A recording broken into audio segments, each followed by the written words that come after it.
Welcome to the Guardify Real Evidence Podcast, where we dive into topics related to the digital evidence landscape and how technology, people, and processes come together to unite communities towards restorative justice. My name is Myron.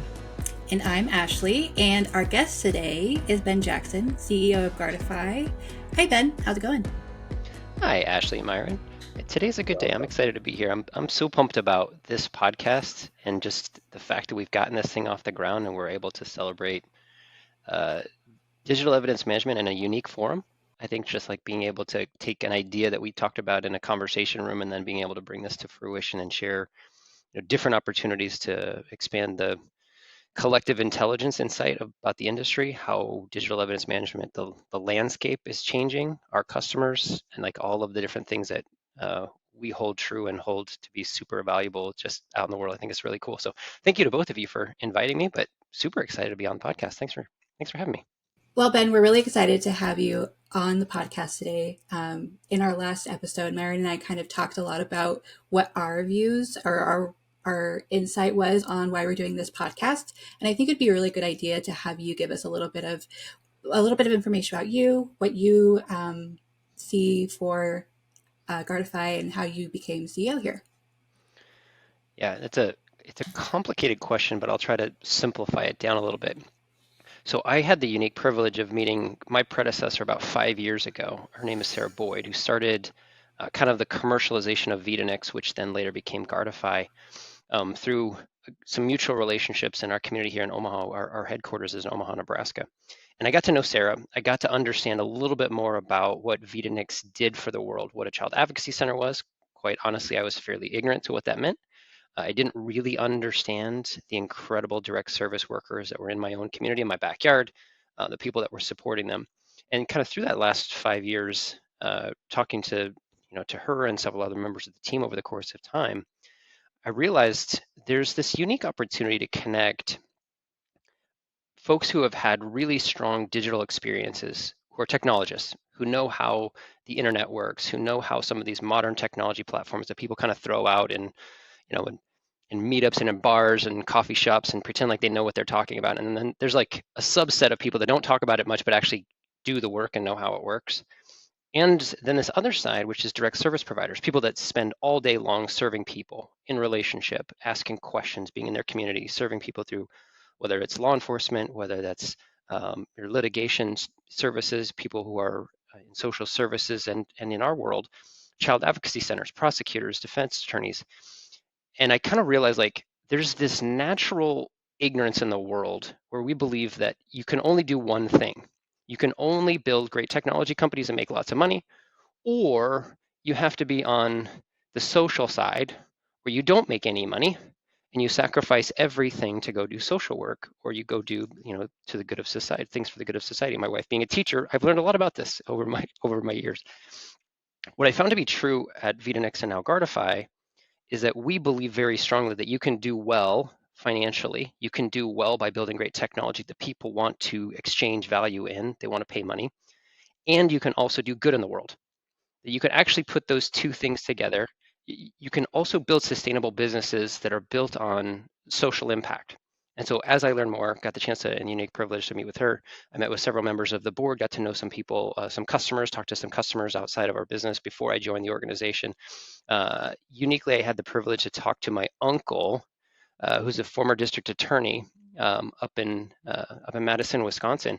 And I talked to him at length about what his experience was like, what it was like to have to handle, an incredible caseload, what technologies he'd wish he had, things like that. And I kind of asked him the one question. I always go like, if you could just wave a magic wand and have somebody solve your technological problems that would make your life better, what would that look like? And then as he shared more with me, I just realized how big of an opportunity space this really was.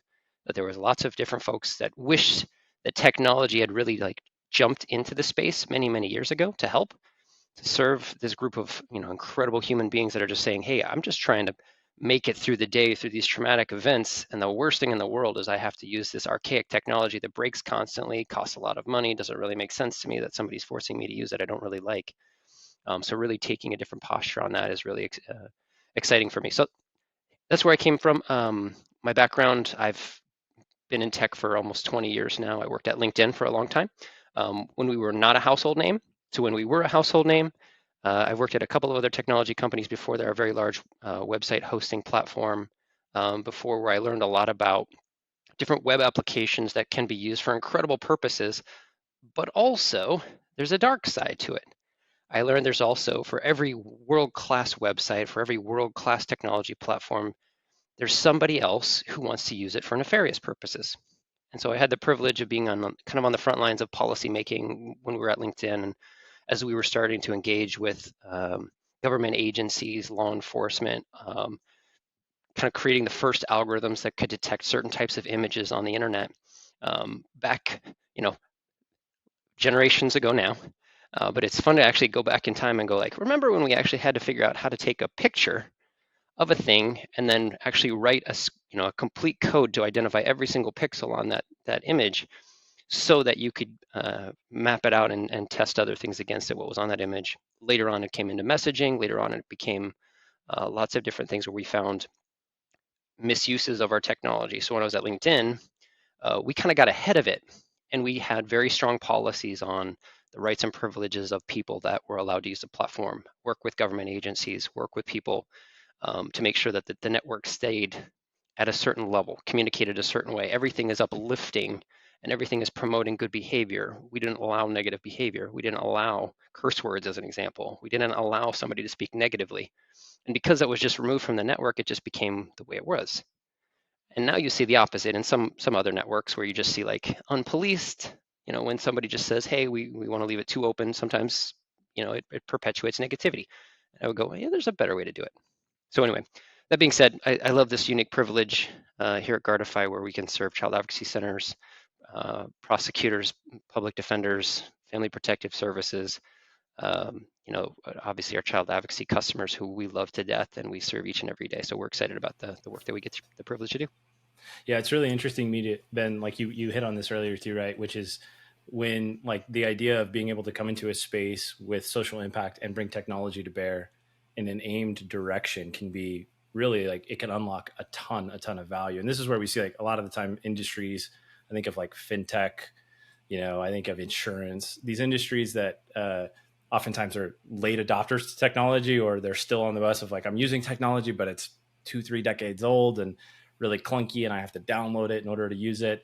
But there's this really awesome opportunity, within our space to have, a pointed set of outcomes towards a meaningful purpose, and then being able to bring in that technology, which kind of hints a little bit. And you talked about this with like LinkedIn, right? It's really interesting, first of all, just to think you were at this massive place like LinkedIn before it was maybe what it is today. So there's probably a whole slew of learnings you had that were not just related to the product and to the organization, but to the entire space that LinkedIn fills. Maybe we dive in there at some point, but I'm also really interested to hear a little bit more about like your philosophy. So like, as you go through each of these iterations, and now you're coming into a space with Guardify, obviously it takes a big team to build, a business and a product and all those good things. But as a CEO, what is your philosophy and your approach to sort of building a world-class product and a company as we think about, really making an impact in this space? I think the world is at a unique place and time where we have this really interesting inflection point with new and innovative technology.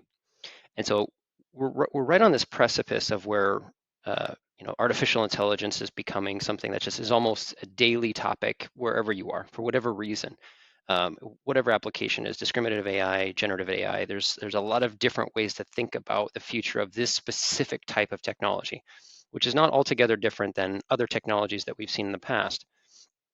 Where I think there's a unique, maybe an even more unique place right now in time is kind of this influx in time of like, we're just now coming out of one of the world's largest pandemics, right? So we have these two major forces in the world. One is like changes in human behavior on how we operate, the way we trust other people, social isolationism, the way we think about modern medicine, the way we think about governments.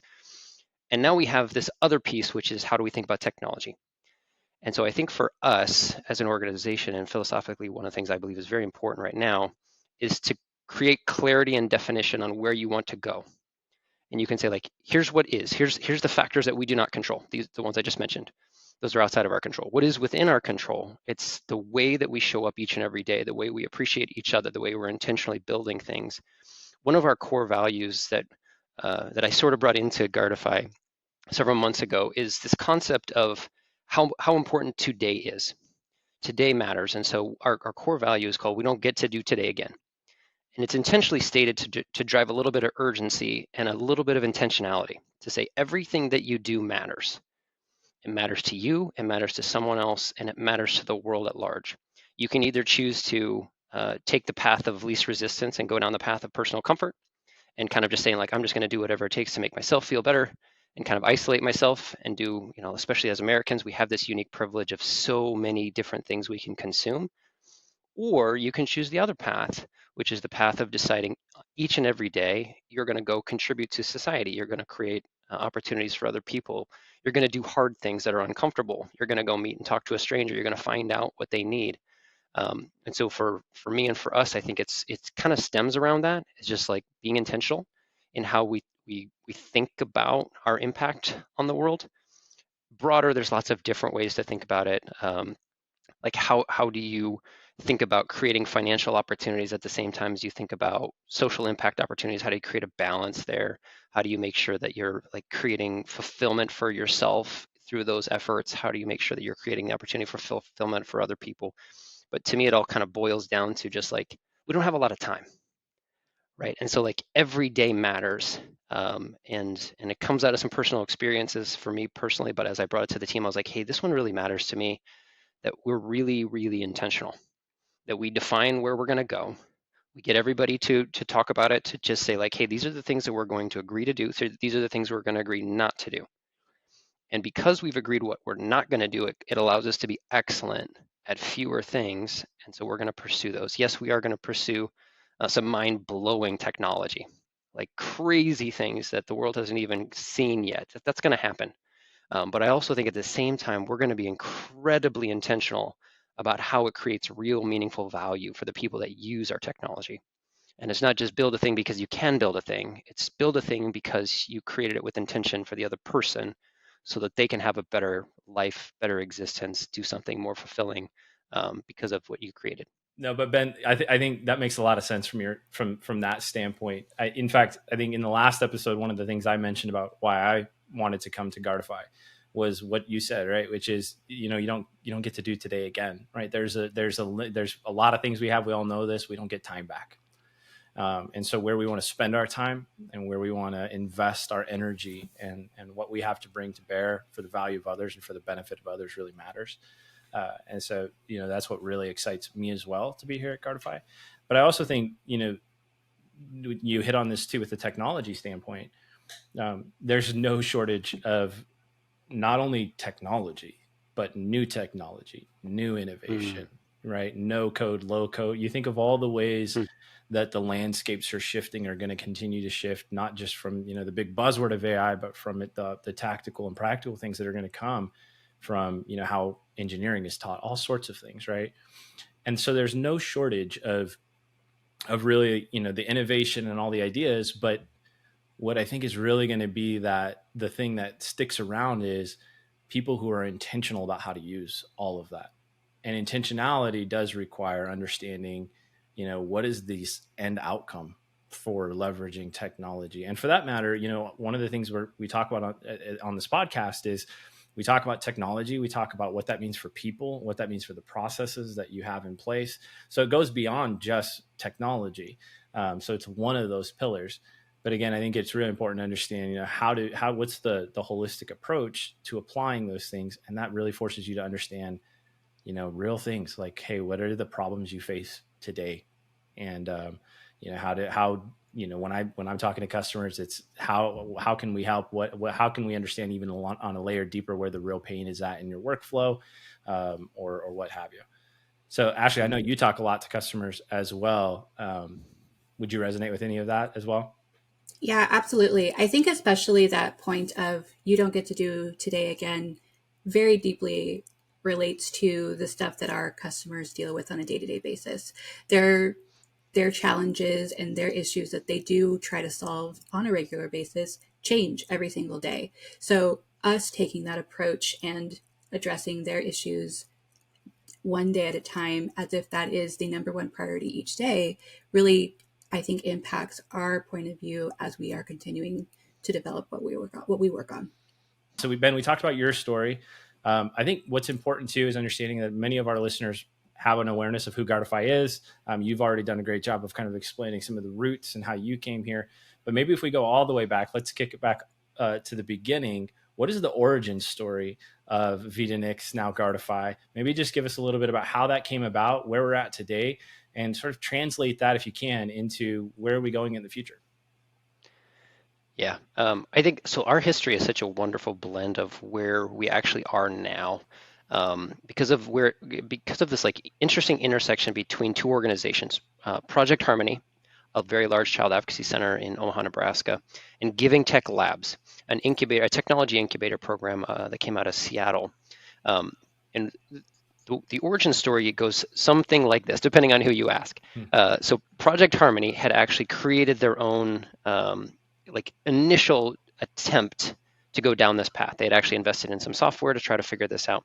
But the problem in the world that they were trying to solve is when a child is abused and discloses abuse to an adult, in many communities across the country, they will have the unique opportunity to go to a child advocacy center where there's someone, a forensic interviewer, who is trained on asking questions to a child just to disclose what happened, if something happened.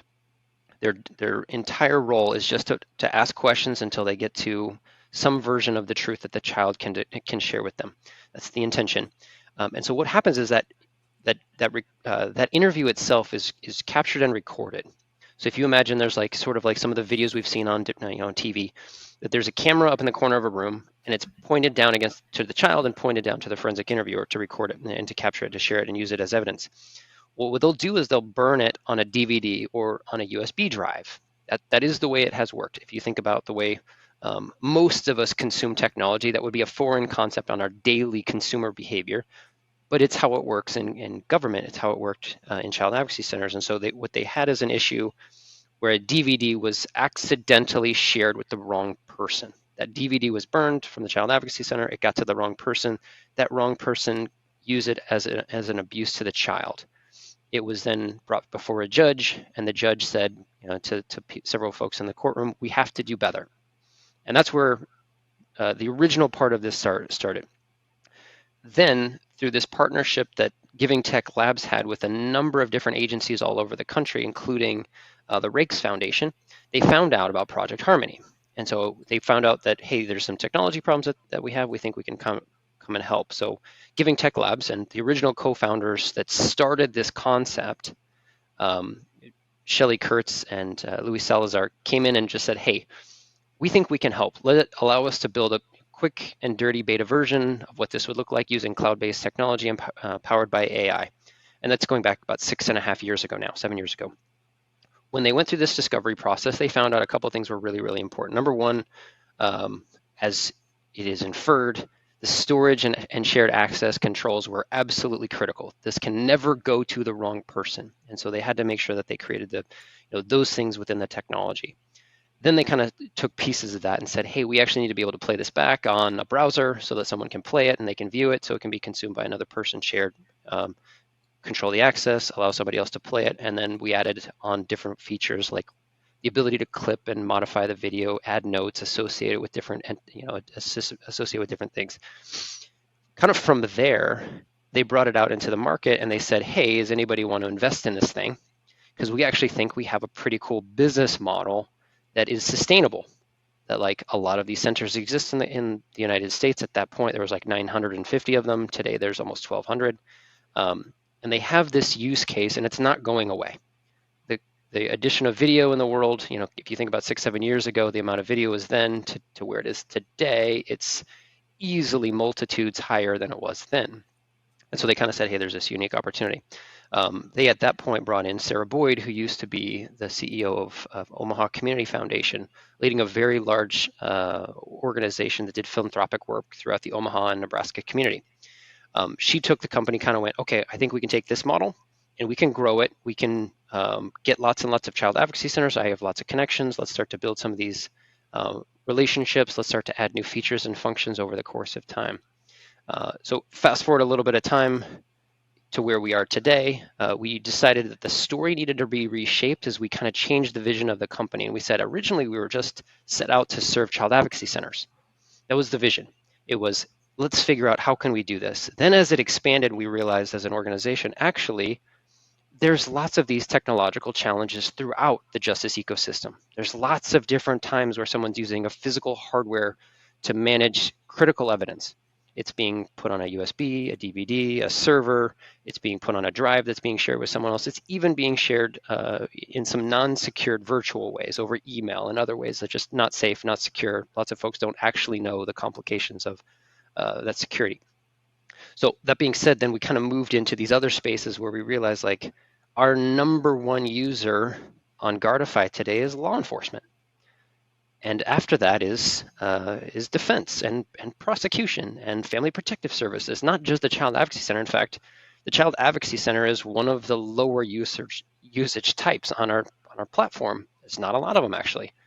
Of our 60,000 users, we found that like supporting all of these free users was a really important thing that we needed to do. And as we started to have all of these free users who had different use cases, we built additional features and functions for those user groups. And so it kind of made sense to go, okay, well, we originally were just solving this problem. So the name made sense. Vita, the kind of the original part of the name, Vita means life. Nyx is this Greek goddess of power who also saved a number of children. So if you kind of put it together, it was like bringing life to protecting children. And that was kind of the story. Well, as it changed and we realized actually there's other use cases where our technology applies that's outside of just child advocacy centers. Now it's into domestic violence, and now it's into other types of crime, and now it's into other types of applications that we didn't originally envision. And so the name changed, going back to the beginning of this year, it's 2024. We're freshly minted only a few months ago as Guardify, and the purpose was to be more clear. And it was going, let's tell people what we do, and let's make it very simple and obvious. So there's not quite so many questions when you're talking to a law enforcement professional or you're talking to somebody who's in prosecution to go, hey, I know you want to use this in court, but you're going to have to get over this hurdle of a weird name thing that shows up on a page that somebody doesn't know what it is. Whereas if you go into that same courtroom and say, hey, let's put this on the screen as Guardify, it raises fewer questions. Sometimes words matter, and just like the intention behind those words matters a great deal. So that's where we are today. We currently serve, as I mentioned, almost over 60,000 users on the platforms, 13,000 agencies, including those ones I mentioned, child advocacy centers, prosecution, public defense, family protective services, a number of other agencies across a multitude of agencies using our platform for different services, including health professionals, including now even going into some mental health use cases. We also now have a series of products that are designed to help speed up and have live presentations just like this, where someone can be talking live to someone being interviewed or somebody who needs to be on that call, but it also needs to be highly protective and it's a very sensitive interview. So for us, the future is really interesting, but kind of that's where we are today, is like this unique blend of a problem found in the world of Project Harmony, direct service providers, people that were serving the victims of abuse each and every day, to technologists, Giving Tech Labs, who came in and said, hey, we think we can understand how to make this work better for just the technological purposes. We can't get rid of the problem, but we can at least make the problem not get worse. And how can we at least like solve this part first, and then we can work on what are those next things, which I think is just, for me, it's always like, it's a wonderful lens to have started with, because it's the same lens that we still run our organization through. It's how do we create world-class experiences using technology to serve direct service providers. So part of what you mentioned related heavily to how varied our user base is, related specifically to law enforcement, and how many more law enforcement users we have than we probably initially anticipated. But what I think was really important with the expansion of our platform is how integrated each of those agencies has become, and how we've kind of helped bridge the gap between each agency and get their workflow more streamlined and bring them together in more of a community sense. So can you tell us a little bit more about your idea around connected communities and what that means for you?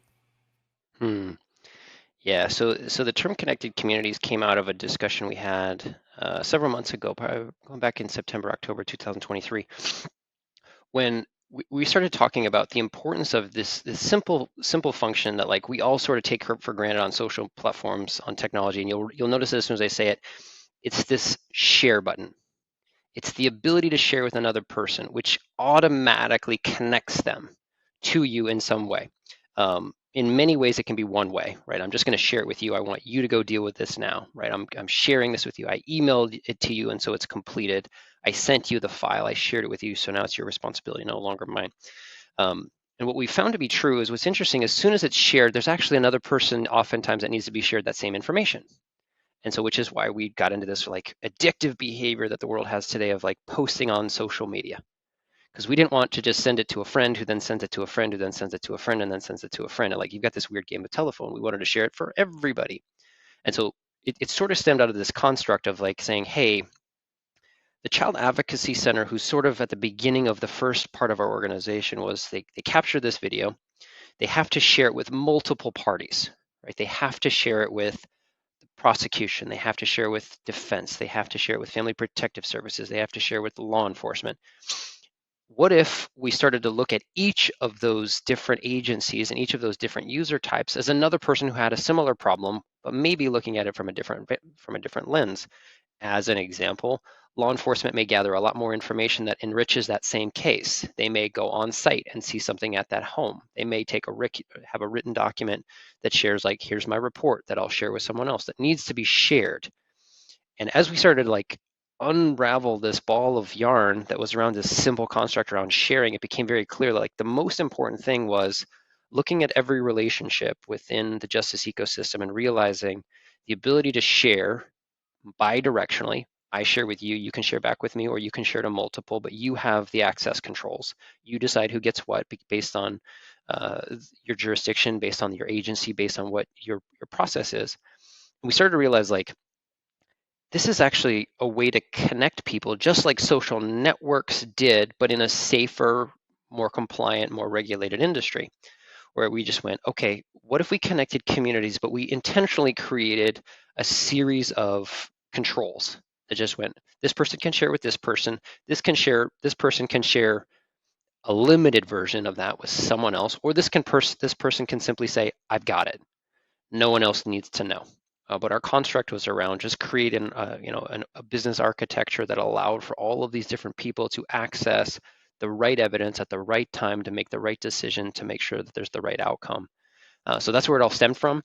Since then, I just randomly talk about connected communities, and I talk about like this future vision that I love, which like just makes me happy and smile every day, which is this future state where we build trust in the justice system because they know that evidence doesn't get lost, that law enforcement can be trusted, that justice can be properly served because we know things don't get lost. Because eventually we can start to see trends across the evidence itself. And we can actually start to say, these are the things that most likely happened in these locations, and we can actually create services that would help this community more effectively, whether it be in the case of abuse, parenting techniques, different ways to make sure that your children feel safe and protected, training for educators, training for support staff, folks that are in all of these different agencies that kind of work and surround children, whether it's child protective services, whether it's at daycares, just saying these are the things that are the indicators of abuse, or these are the things that actually go the opposite direction and end the cycle entirely. But we can see them in pockets, and we can provide those to our local agencies. And so that's part of it. I think the next is just creating free and open applications that are available to every member of society and just saying, hey, did you witness a crime? Did you witness something that didn't feel right, didn't seem right, but you don't quite know what to do with it? Rather than just call 911, which may or may not be the right thing to do, here's an alternative solution. Capture it, record it, and that way you have it ready for you when that is needed. So if someone in your community, law enforcement, we believe should actually be able to make their own decisions. We're not going to say like, let's overwhelm the system by all this information that's coming from private citizens. We're going to say like, hey, You choose the controls that you want to have, but just know your community trusts you. And your community is there to make sure that you have the right information when you need that information to enforce the law as you see fit. Yeah. I think what's really powerful about all that too is, there's a few things in there that are like, I consider like maybe core tenets or core pillars, right? One is the ability to share is important, but there's a lot of solutions out on the market and a lot of them being used in these spaces where you can share, but it's not exactly secured, right? Or there's not that maybe extra layer of security where you have a high degree of confidence. Like this is really truly secured platform. So security is an important pillar that I think Guardify handles really well. But also to your other point, it's not just sharing, right? It's sharing with the ability to, have high level of control over what gets shared, when it gets shared, how long it gets shared. And then built on top of that, which I think is also really exciting that you talked about, is, you kind of work from the foundation of a secure platform where everything that's going into it is secured. And then you build on top of that. Okay, now how do we make more sense of that type of evidence? What is that full ecosystem and the life cycle of that evidence? And how does the tooling help complement and ultimately make someone's day a little bit easier who's trying to pursue, whether it's a prosecutor trying to put together the case, whether it's law enforcement looking at a video, trying to ensure that they get just the facts, or, what have you, whatever type of evidence that is. So that's really interesting. And I don't know that I've heard you talk about connected communities that way. So that's really cool. Like you said, I think it's awesome to hear you go through that. Along with connected communities, I think that comes with a lot of focus on supporting these industries and these agencies that we work with. And I think that has a lot to do with what we see as challenges or issues that direct service providers have in the industry. Do you want to talk a little bit about what some of those challenges are, what you see in direct services, primarily related to maybe attrition rates? There's a softball if I ever heard one. I love it. So yes, I think the biggest challenge beyond just general burnout, because you can stay employed but disengaged, relatively easy, and even in the direct service industry, right? You can show up and do your job. You can check the boxes. You can complete your tasks. But the number one challenge that we continue to hear from our customers is hiring and maintaining and retaining incredibly talented people, right? Because the jobs that they do, they're hard. They're complicated, they're taxing. There's so much secondary trauma that they have to go through, right? You're spending all day long listening to terrible things, observing terrible things, protecting yourself from terrible things, trying to protect your community, going into places where people run away from. And so it's just this group of incredible people, from the forensic interviewers who are interviewing victims of abuse to law enforcement. I think we know a fair amount about all of the different challenges that they face on a daily basis, to all of our litigation professionals, prosecution, defense, who are going through these things every day and become jaded to them. And eventually there's just an easier solution than showing up to work and going, I just want to go do this in a different place, or do it a different way, or go somewhere where it's not so insert terrifying statement here, right? I don't want to go deal with trauma again tomorrow. I don't want to have to deal with another child that was abused. I don't want to go show up to another murder scene. I don't want to go have to prosecute somebody who I know did this, or I believe did that. I don't want to go into that space anymore. And so that attrition rate is very high. And as we're starting to look at different ways that we can support all of our agencies, one of those places that we do see an opportunity to at least create a little bit of light in sometimes a dark place is the technology that they experience. And so there's nothing worse that you can go through. Like if you think about your own day and you go through, like, there's a system somewhere on your computer or on your phone that you have to log into that I have to do this because it's my job, but I hate it. I don't like it. It doesn't look like it was built for me. It doesn't look like somebody actually paid attention to the type of use case that I have. It looks like it was written by somebody who was like just trying to sell a thing to a person, right? And I don't like that. We aspire to be the opposite. We aspire to go like, look, we know your job is stressful. We understand the day-to-day taxes that you go through, the emotional tax, sometimes the financial tax, right? Sometimes you have to compromise your own economic well-being to go do some of these jobs. And at the very least, it's our duty as technologists who work in this space to create world-class experiences. so that when you have to go do the details of your job, sit behind a screen, sit behind a mobile device, sit behind a tablet, you can at least say, there's at least one thing that I get to do on a daily basis that doesn't make me angry. Mm.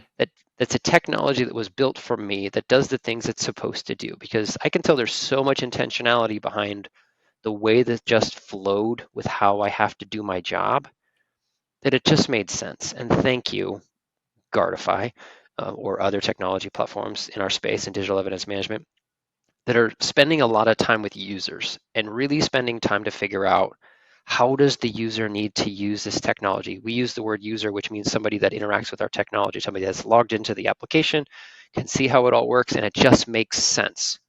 And they can just go, thank you. That's Yeah. so much better. And so we believe that, like, even if it's a small part, that investment in technology, especially when it's simple, easy to use, easy to understand, goes a long way to showing someone, hey, we get you. We understand. We care. Does it mean that there's a direct correlation to employee retention? Probably not. But we believe it's another way to just say, hey, we get it. We understand what you're going through. We understand the challenges of your role. We want you to be able to do it as efficiently and effectively as humanly possible, knowing what you just had to go through. And so we're going to try to alleviate some of that stress by not making you have to go, why do I have to do this thing again? Or why do I have to click this 17 times? Or why do I keep getting logged out? Or why do I have to, all of those why do I's? Let's get rid of those and let's create, world-class technology that alleviates that stress point. I think it's a very sober-minded approach, Ben, like what you just talked about, because it's sober-minded in the fact that we, as a company, as somebody building a product, understand a few core things that are really important. One is there's things we can change and there's things we can't change. We can't exactly influence hiring. We can't exactly influence the opinions, whether it's a social, a larger social opinion that's going on, or something that's going on directly within an office. We can't, in other words, we can't. We don't have control over who gets hired, how long they stay, or for that matter, what it looks like when you talk about succession planning and how different people are coming in and out, how to make sure things transition over. I do think there's interesting ways that technology can help there. But the point is, the sober-minded approach says there's things we can control, there's things we can't. One of the things we know we can help with is making your day-to-day life a little bit easier when you interact with the technology. That's a important pillar. But the other one that you hit at that I think is really, really important, and I think we also have to take a humbled approach to how we build a product this way, which is we can empathize with how someone using the technology uses it in their day, right? We can say, what is the problem you're having, and how are you, how does this helping or not helping? But there is a level, unless we've done that, you just don't get it. And I think we've all had this moment in life where you're doing something, you're trying to explain it to somebody, and I could sit here and try to tell you, but I'm kind of going to talk till I'm blue in the face, and you're probably not going to get it.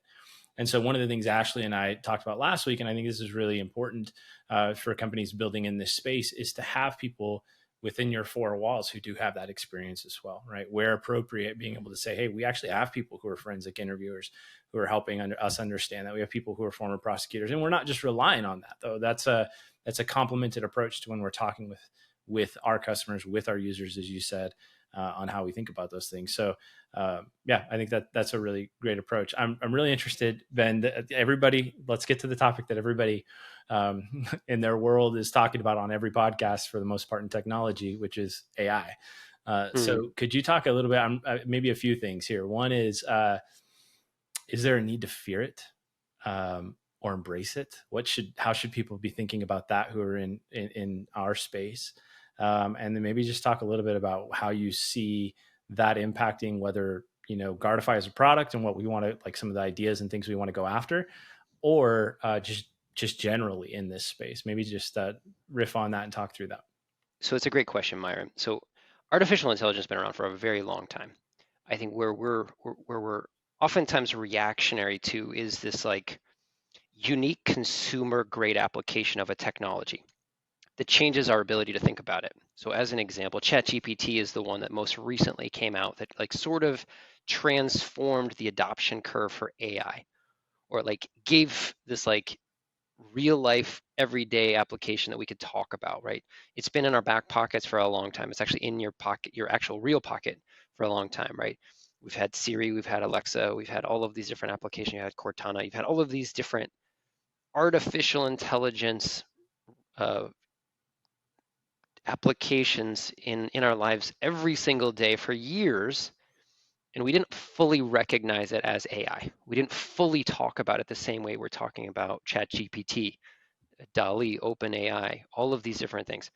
I think the general framework that I look at with all technology is what is the right use case for the application of the tool. So like artificial intelligence is going to have lots and lots of really great world-changing applications. It's also going to have lots of nefarious applications that people are going to conjure up that are going to be terrible, because that's sort of human nature, right? We have a tendency to look at an application and go, I wonder if I can do the thing. And at first you start down a good enough path, and then eventually like there's a left-hand turn and nobody corrected you and went, hey, don't do that. So I think that's kind of like part one, is like, hey, it's just another tool. It's another variation of a tool. Where I think there's a general opportunity for education. I don't know about fear. It's more on an education standpoint, is really understanding what goes on behind the artificial intelligence itself. What are the models that it's using to learn? To me, the opportunity to make sure that anyone who's like digging into what is the value of artificial intelligence is just really looking at, where did it get its information to begin with? Where's the origin of that information coming from that's spitting out this result? There's also the secondary part of it, which is like the first phase of AI was really this ability to discriminate information. It was discriminative AI. It was like the ability to take these large swaths of information and try to figure out what it was looking at, trying to figure out what it was saying, trying to understand your voice, your tone, your inflection, your accent, etc. for audio, different contexts for actually like adding text and different things that happen with ChatGPT. And then there's this next version, which is its generative function, its ability to produce something, which is what we're seeing with ChatGPT, which is like, hey, I have all this information that's sitting in this database that I have that has some inferences of accuracy, bring in some new context, ask a question, make a statement, ask for an output, and I can take this information and I can generate something new from it. And so like that's what we're seeing right now, is like, at first it was just help me decipher this. Now it's, hey, give me an output that's based on this information. Neither good nor bad, just different. And so I think it's just like looking at the tool. Does this create value? The phase of concern that I have in this is like, once you create a loop, once you go discriminate, tell me what this is, create a new thing, then do you allow it to discriminate again? And that's actually where the challenge is coming up. It's like, okay, well, should you allow AI to discriminate itself and actually like build its own loop back to say, hey, here's the output, analyze your output, build a new output? Like, that's where the place is like, well, without controls in place, without people paying attention to what it was putting out, lots of different unintended consequences will happen. Some we know, some we don't. In fact, most we don't. A funny story, a friend of mine was actually using AI for their online chatbot. It's like this online, they put it on their customer support application. They just trained what they thought was this brilliant artificial intelligence tool to answer all of their customers' questions. They're just like, we don't need people anymore. And all of a sudden, they had this massive amount of customers leave. They churned, they canceled accounts, and they couldn't figure out why. They lost $20 million through this process of like training an AI bot to just like figure out what people were saying. Well, the problem that they found is that like the AI bot taught itself that the path of least resistance was giving a customer a refund. And so it just automatically would create this loop that would go, hey, I have a problem. And the bot would say, great, let me give you a refund. And it just created massive amounts of cancellations, massive amounts of downgrades, all this stuff. And it was just like one of those, like, be careful what you accidentally create. Right. And don't just allow something to go create something and then not monitor it and not understand it. Right. So for us, that's the place that we look at is how do we make sure that we're paying attention to how we want that information controlled, how we want that information consumed, and how we want to make sure we share it with someone else unaudited. So I think like the funny thing that we're hearing for children in school in particular is like, should you be allowed to use artificial intelligence to create content in school, right? Write a paper, help you do your homework, etc. And the way that I've shared it with my children, not everybody's not going to agree with me on this, but I was like, it doesn't hurt to have a secondary set of information that you can learn from, but still use your brain. Like you've gone through, you did the homework, allow it to generate something. So at least like you can get out of analysis paralysis. You can't generate the first sentence. You can't get past the first page, etc. Give yourself an idea. That's a different way to look at it. Or, ooh, that's horrible. I don't want to do that. But at least like continue using your brain to discriminate what you want versus what the output is. Like that's where the human intentionality has to come in. And it's not just, you know, saying, hey, my professor said I need a 500 page or I need a 500 word document that's on the, the Civil War output. That's not that. It's being able to say, hey, here's my context.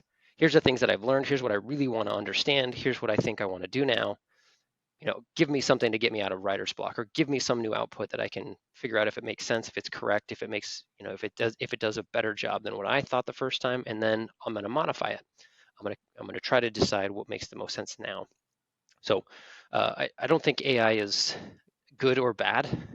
I think it is one of those opportunities for great technology professionals, consumers of technology, anybody who's using a digital device today, to know what they're looking at and to be informed and to know like, hey, this is what it's doing and this is what I'm okay with.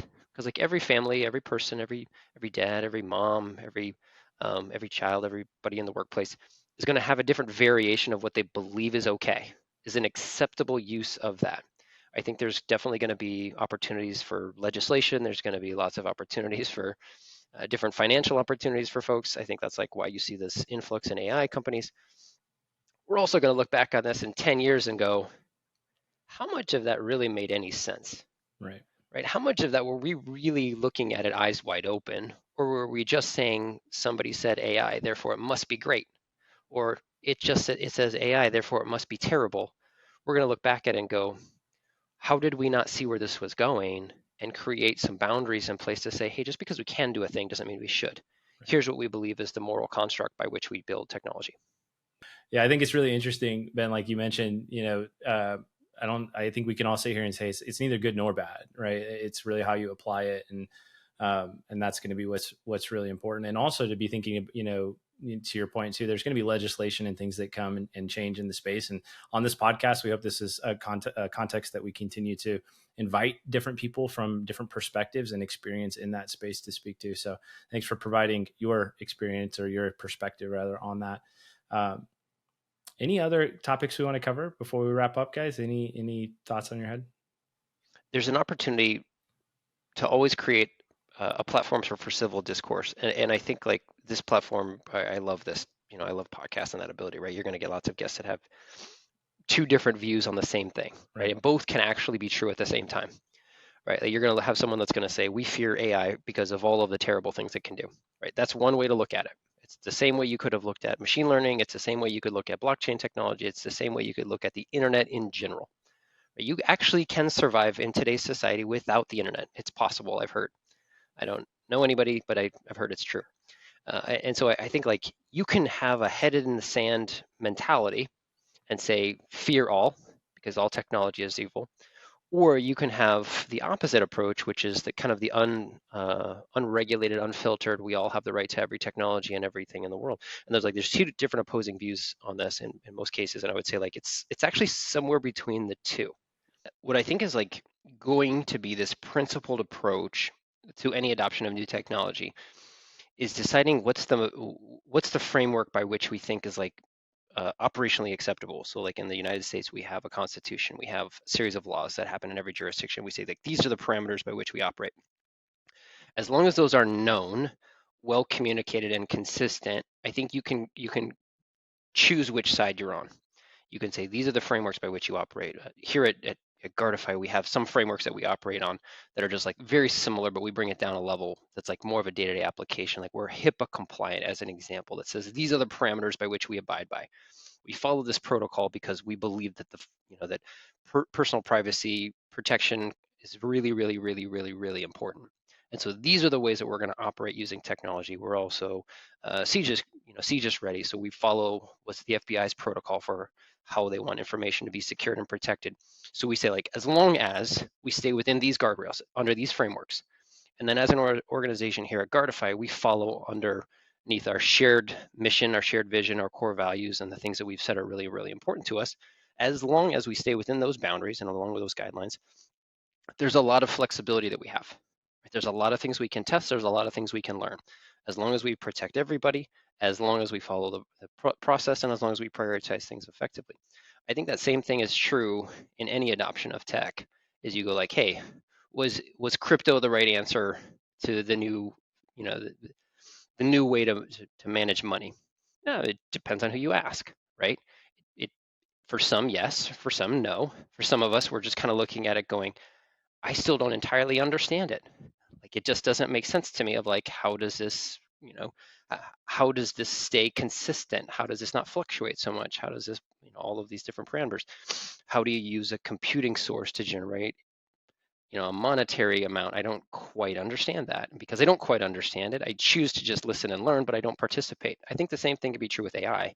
You can say, I choose to just listen and observe, but I'm not going down this path as a profession, or I don't want to, I don't want to consume so many things that are using AI. Or if I don't know what models they're using or how they're gathering that information or enriching those models. So one thing for us at Guardify that's really, really important is in any model we use, we have to protect the information of our users. And so in many models, what will happen is in order for the model to get more intelligent, you have to feed it back the outputs. And you say, hey, like as an example in transcription, if it outputs specific words and you say those words are incorrect, you send it back to the model, and the next time the model sees that same pattern, it will change it and will upgrade it to whatever you said. Well, in our context, we don't send it back to the model because that information is not ours to share. That information belongs to our users and is highly protected.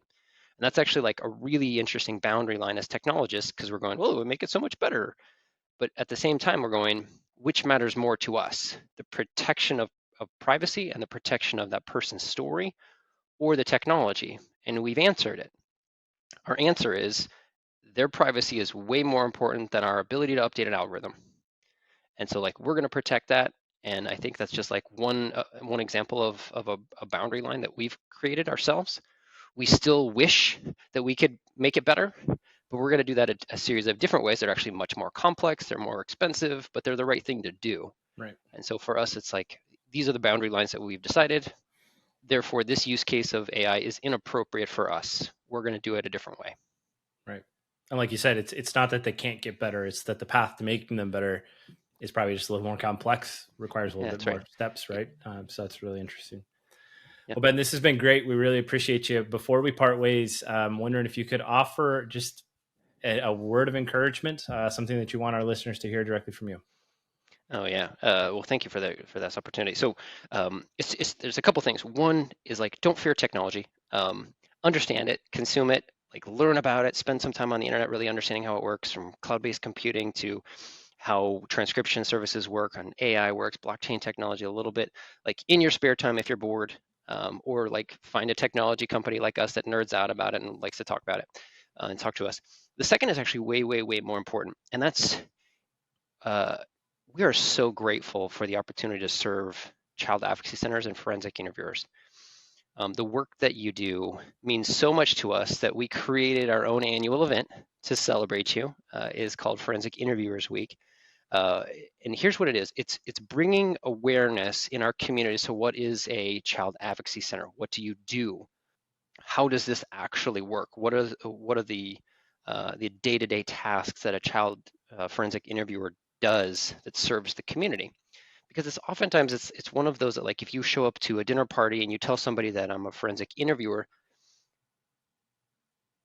the conversation kind of fades. No one knows what to do with that, right? It's sort of like we have in our unique environment where we go like, hey, I work for this digital evidence management company. No one knows what to do with that. And we go like, well, here's how this works. Here's what we do and all that. So as our way to say, hey, we really want to make sure that you're celebrated well, that you're recognized for the work that you do.